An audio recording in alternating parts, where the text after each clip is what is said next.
I don't like this, Jackson. Anna clicked on the first link, Walton, the Witchcraft Murder, and began to read.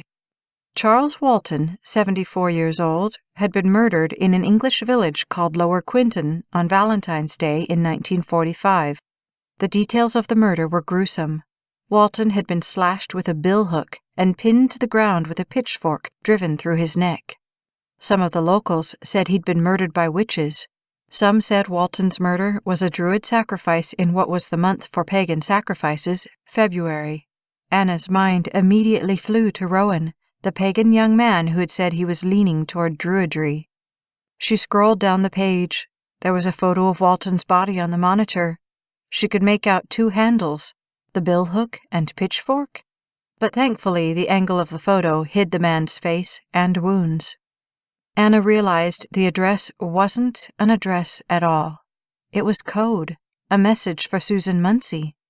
But why? And what did it mean? Jasmine had given her the photos, but Anna suspected Darlene was the author of this message. But that meant Darlene probably had nothing to do with Susan's murder. It seemed pointless to send Susan a message, but kill her before she could receive it. Jackson entered the office again, sat at Anna's feet, and pressed the top of his head against Anna's side. "What are you doing, boy?" Anna said, scratching the dog's neck. "Are you craving attention tonight?" He gave a small rumble from the back of his throat and flung a paw onto Anna's lap. "Do you have to go out?" "Just a minute." Anna continued reading, looking for more details on the Walton murder. It had never been solved.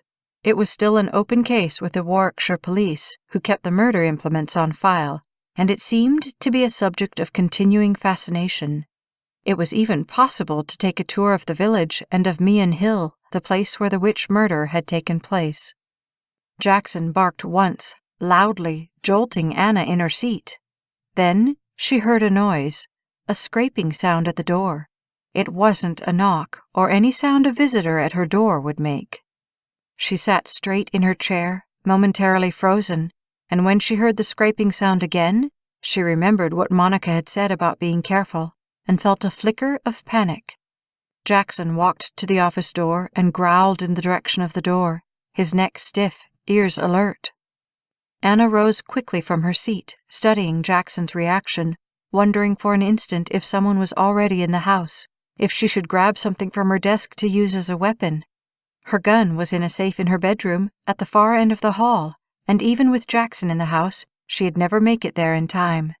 She lived on the outskirts of Elk Park, and her neighbors' houses were too far from hers. She didn't dare try to make a dash outside. Jackson suddenly relaxed, sitting down at the office door and bending his face toward Anna's. There was no way he'd do that if someone was in the house, she thought. "Come on, boy." She moved slowly toward the front door, listening, her dog at her heels.